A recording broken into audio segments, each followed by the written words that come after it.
right. How are we doing, everyone? Hey. Good morning. Good morning. Welcome. I'm Megan Oswald from Chicago, Illinois.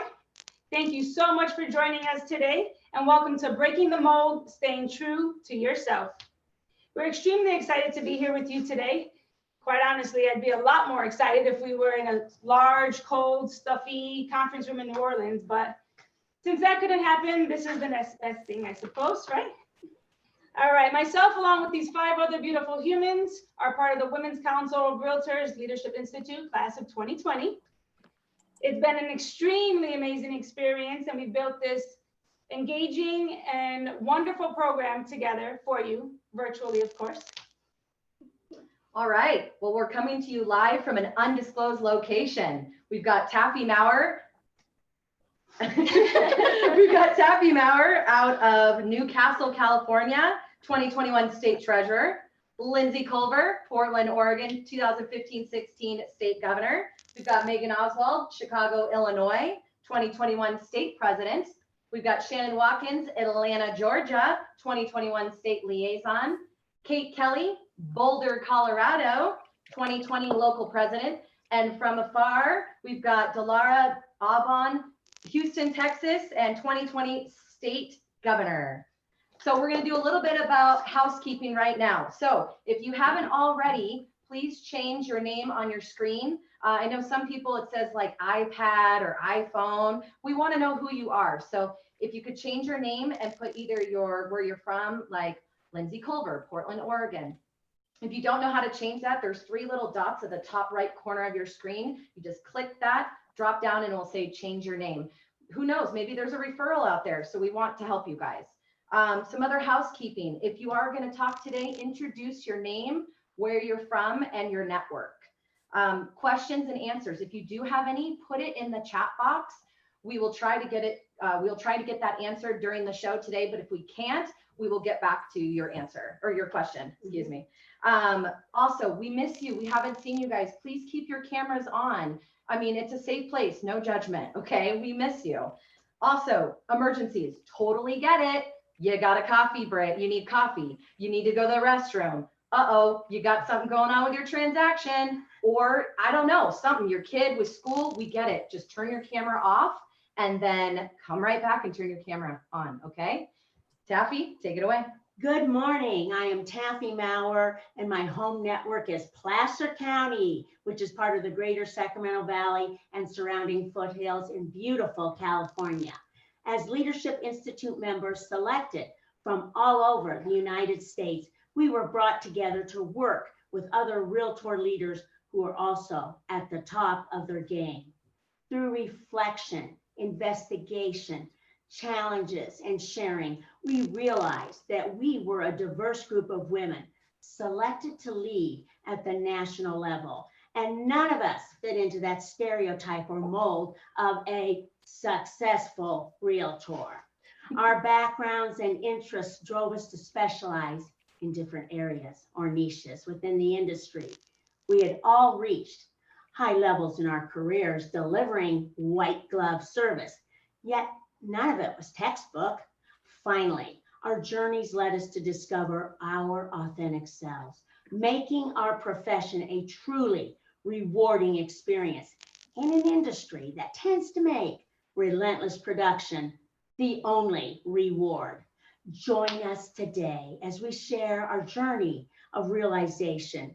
Be ready to participate, as everyone will leave this session finding out more about your authentic self, which will elevate you personally and in your career. Our hashtag today is Be True to You.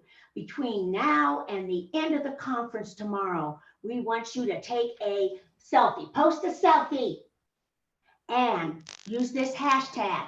We're going to be watching for it, and you'll be entered into a drawing to win either a $50 Amazon gift card or a beautiful Women's Council of Realtors tote. We'll be watching for it. Okay, Kate Kelly, take it away.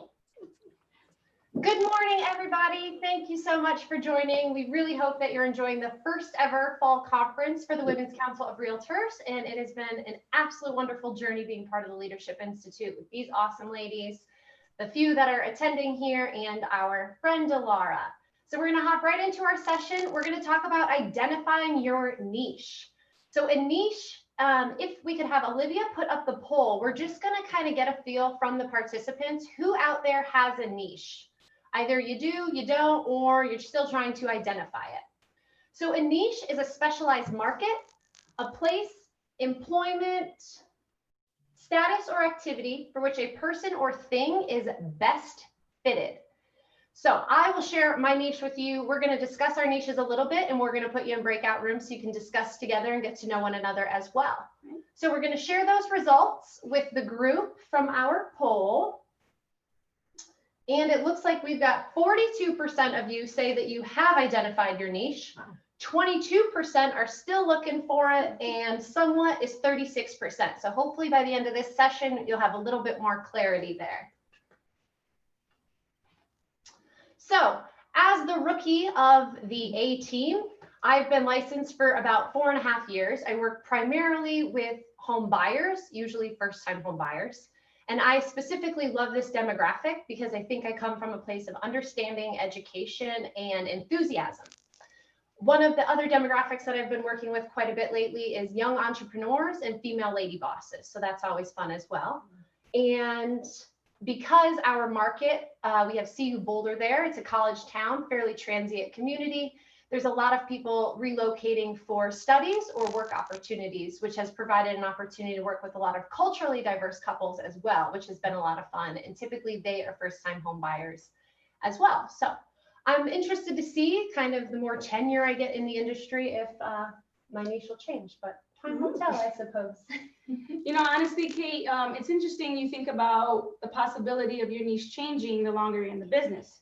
You know, to be quite honest, I work with a lot of first-time home buyers, and I've been in the business over 15 years, right? And so I would say my first-time home buyer percentage is probably about 45 to 55%. It's clear that our business runs on referrals and word of mouth, right?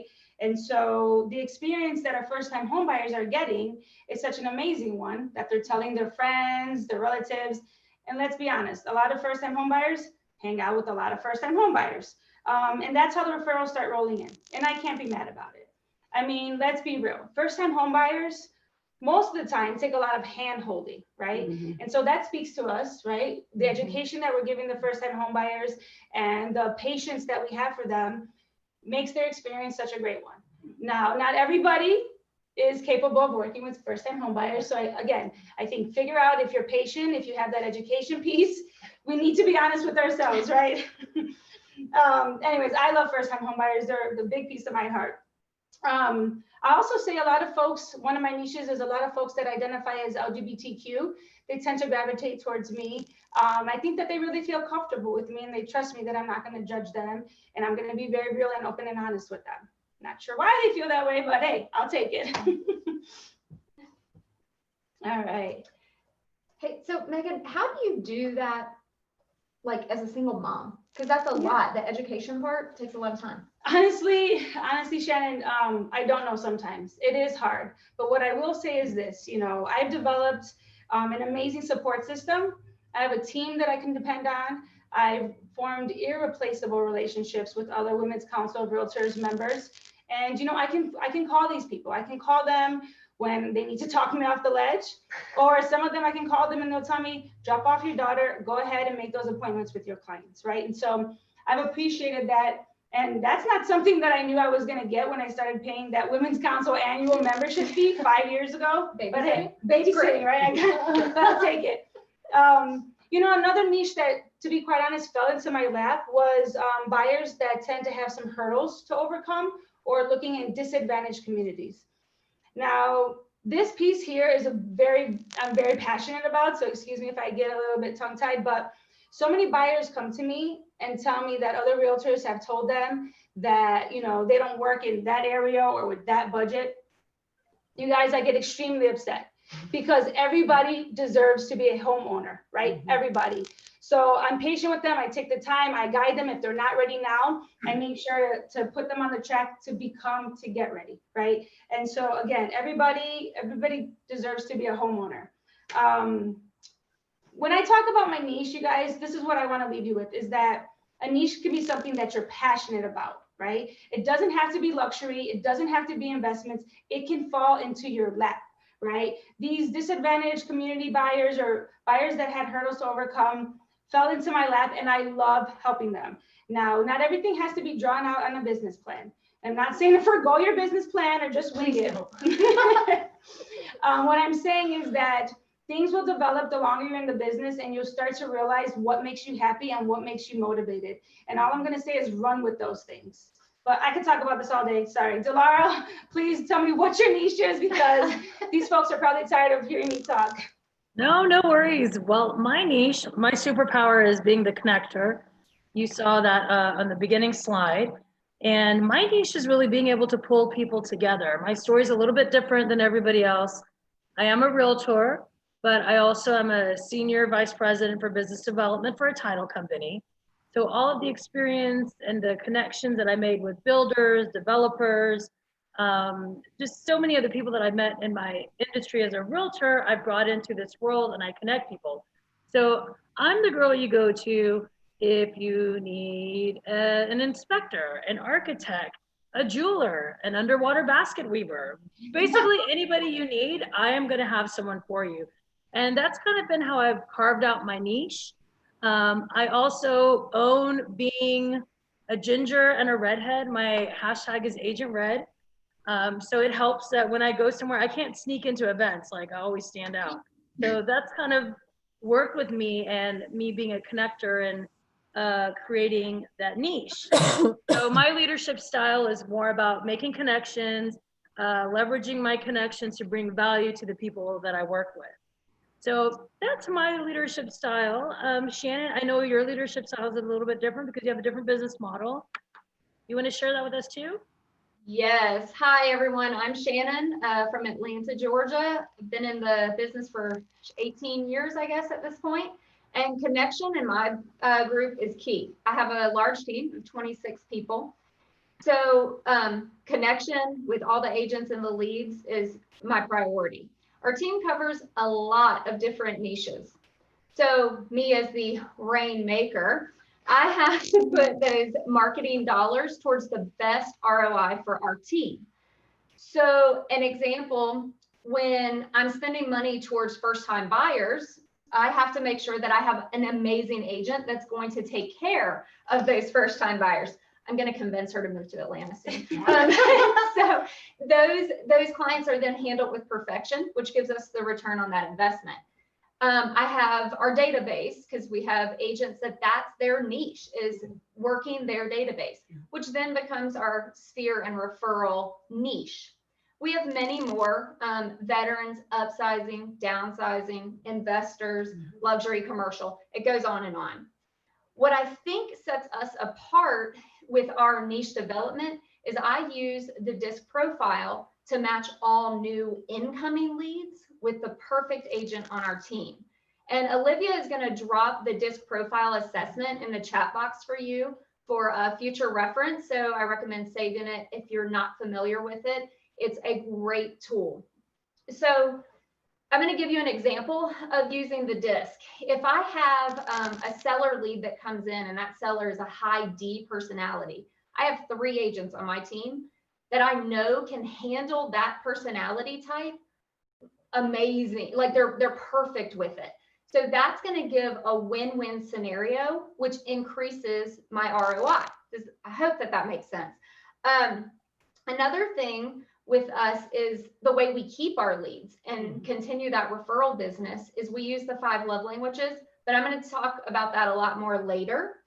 And I guess really just to sum it all up, large team, lots of different niches, matchmaker by the DISC profile, and then we keep them by using the love languages.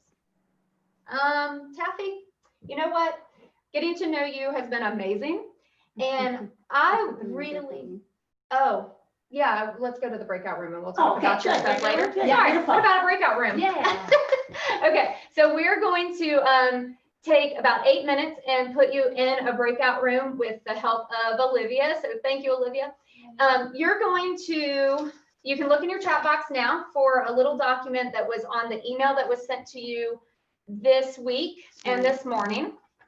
And there's 3 questions on it. They're also on the screen for you now. So when you're in the breakout room, you're going to discuss, do you have a niche? What do you want your niche to be if you don't? And then if you do have a niche, how did you find that niche?